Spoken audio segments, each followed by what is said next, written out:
नमस्कार, मैं नवीन जायसवाल 4 PM राजस्थान में आपका स्वागत है।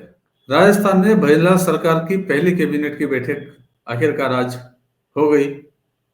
सरकार का गठन 15 दिसंबर को हुआ था, जब मुख्यमंत्री भजनलाल शर्मा ने और दो उप मुख्यमंत्रियों दिया कुमारी और डॉक्टर प्रेमचंद बैरवा ने शपथ ली थी।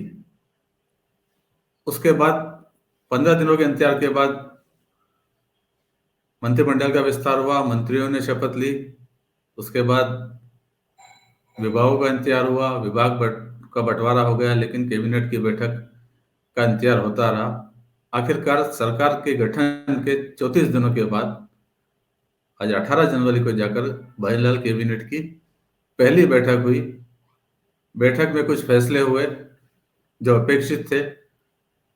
हालांकि कोई बहुत बड़े फैसले नहीं थे। जिस तरह की सरकार का परिवर्तन होता है और उसके बाद जब नई सरकार आती है और जिस तरह के फैसले लेते हैं, कुछ अपेक्षित फैसले वैसे ही हुए। सरकार ने फैसला किया कि पिछली गहलोत सरकार के कार्यकाल के अंतिम 6 महीने में जो नीतिगत फैसले लिए गए थे उनको रिव्यू किया जाएगा। इसके लिए कमेटी बनाई जा रही है। ये कमेटी रिव्यू करेगी कि गहलोत सरकार ने अपने कार्यकाल के अंतिम 6 महीने में जो फैसले किए हैं वो क्या सही थे या गलत थे, तो सरकार उनमें परिवर्तन करेगी। आमतौर पर हर सरकार यही करती है। जब भी नई सरकार आती है तो पिछले सरकार के कार्यकाल के अंतिम 6 महीनों के फैसलों का रिव्यू किया जाता है। एक दूसरा फैसला हुआ है मीसाबंदियों की पेंशन फिर शुरू करने का। यह भी लगभग एक परंपरागत फैसला है। जब भी भाजपा की सरकार आती है तो ये मीसाबंदियों की पेंशन फिर शुरू करती है, और जब कांग्रेस की सरकार आती है तो मीसाबंदियों की पेंशन बंद कर देती है। दरअसल मीसाबंदी और डीआरआई की जो पेंशन है वो इंदिरा गांधी के समय जब आपातकाल लगा था तो उस दौरान जो लोगों ने संघर्ष किया था, विरोध किया था और जेल में रहे थे, उनको पेंशन दी जाती है। तो बीजेपी इसे लोकतंत्र का रक्षक बताती है, सेनानी बताती है। इसलिए बीजेपी की सरकार जब भी आती है तो पेंशन शुरू की जाती है। कभी वसुंधरा सरकार ने लोकतंत्र रक्षक सम्मान निधि योजना के नाम से ये पेंशन शुरू की थी, और जब कांग्रेस की सरकार आती है तो वो उसे हर बार बंद कर देती है। इन मीसाबंदियों को प्रदेश में लगभग 1120 मीसाबंदी हैं और डीआरआई के बंदी हैं।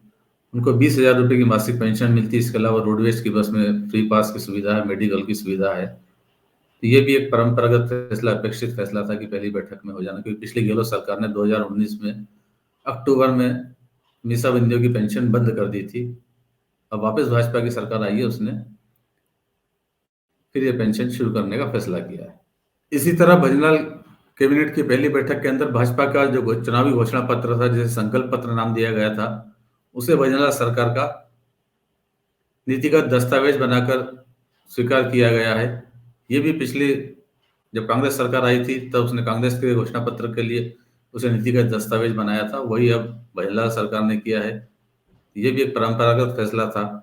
इसके अलावा गैस सिलेंडर 450 रुपये में रसोई गैस का सिलेंडर कुछ विशेष लोगों को देने की जो सुविधा शुरू की थी उसके बारे में जानकारी दी गई। और श्री अन्नपूर्णा रसोई की जो योजना थी जिसमें गरीबों को खाना दिया जा रहा, उसके अंदर नई सरकार ने नाम परिवर्तन किया था, इंदिरा गांधी से बदलकर श्री अन्नपूर्णा रसोई योजना नाम किया था उसका, और उसमें कुछ परिवर्तन भी किए थे। उसके बारे में भी कैबिनेट की बैठक में फैसला लिया गया, ऐसी जानकारी दी। हालांकि इसके बारे में फैसला पहले ही हो चुका था।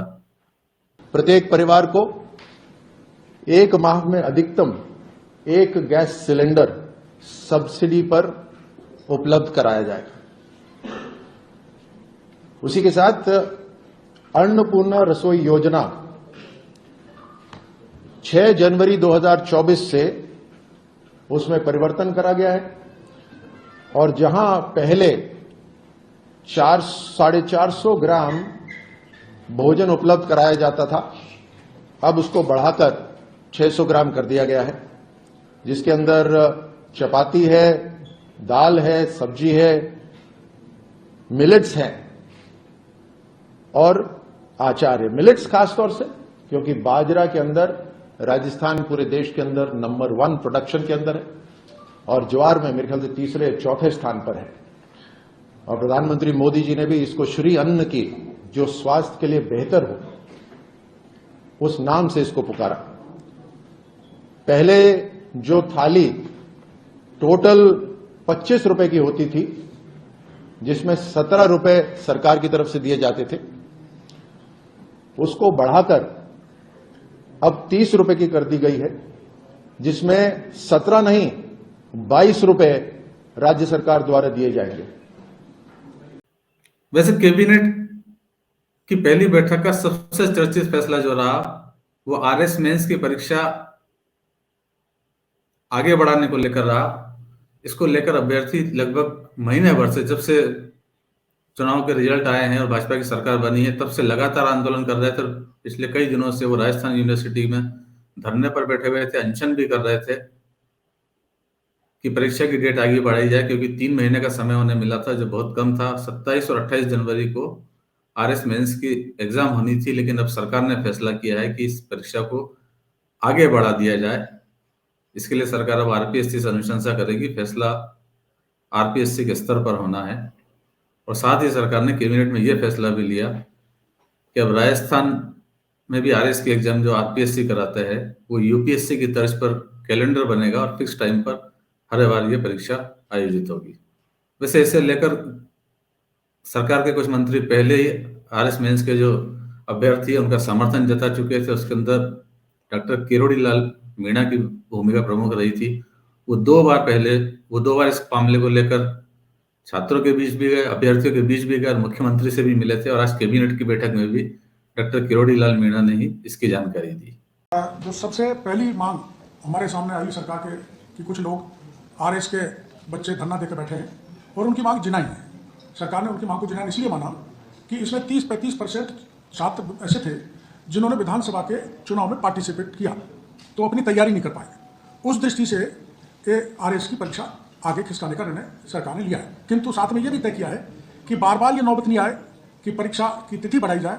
उस दृष्टि से निर्णय यह भी किया गया है कि यूपीएससी की तर्ज पर आरपीएससी भी अपना परीक्षाओं का कैलेंडर जारी करे। तो कहा जा सकता है कि महिला सरकार ने पहली बार एक बड़े आंदोलन के सामने झुकते हुए आंदोलनकारियों की मांग मानी है। आरएस मेंस के अभ्यर्थी लगातार संघर्ष कर रहे थे, धरना दे रहे थे और आखिरकार सरकार को उनकी मांग माननी पड़ी।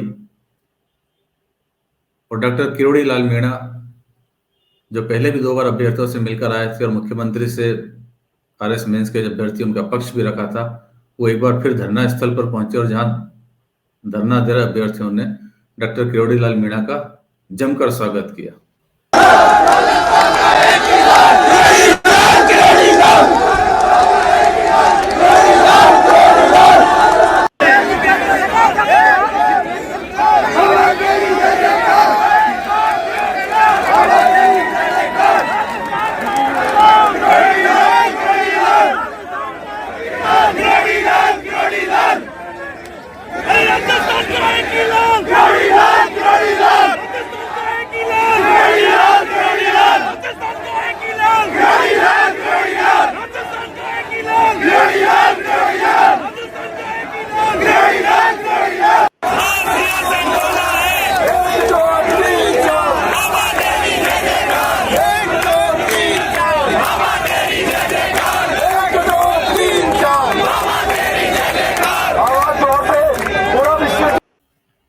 राजस्थान में पिछले 5 साल में जब भाजपा विपक्ष में थी, डॉक्टर किरोड़ी लाल मीणा युवाओं के बीच काफी लोकप्रिय रहे।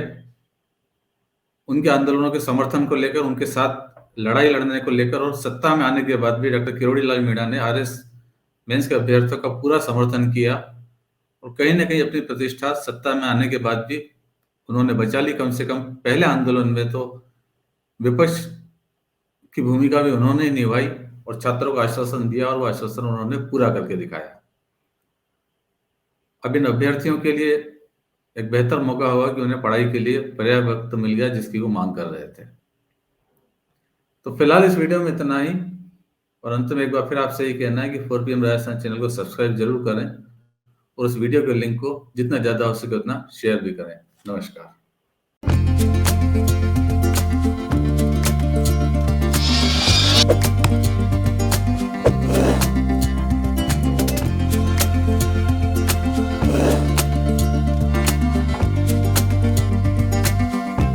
है।